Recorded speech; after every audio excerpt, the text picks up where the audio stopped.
Believe it or not, I was born in Tucson, Arizona.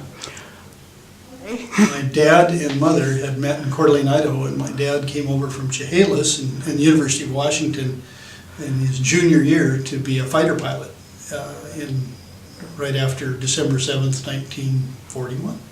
And she was from Rathdrum, the youngest of 10 kids in the farm family, the Schutz farm family, and she was working at the soda fountain at the airport in town for my aunt, her older sister, Helen O'Reilly, who was this amazing cook and caterer. And so the two of them met, the cute soda fountain lady and the pilot swashbuckling guy with the leather hat and the silk scarf, leather jacket, fighter pilot training.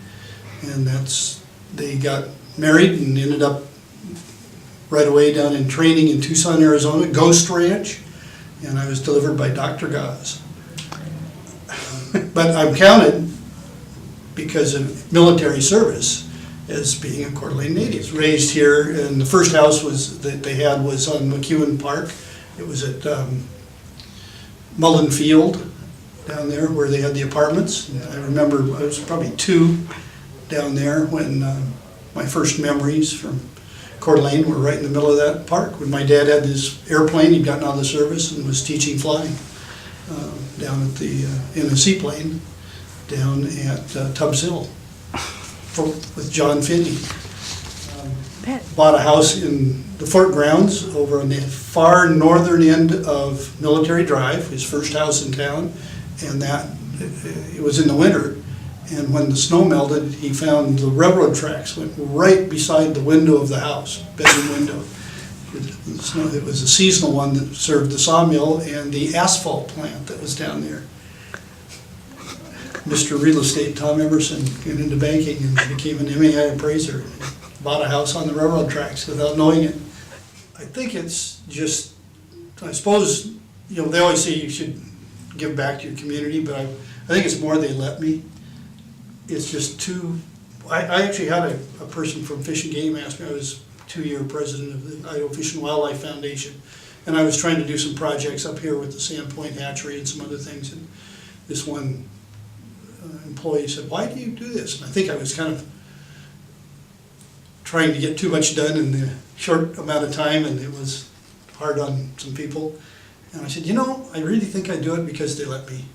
I hate to see something that I could have done that I didn't do.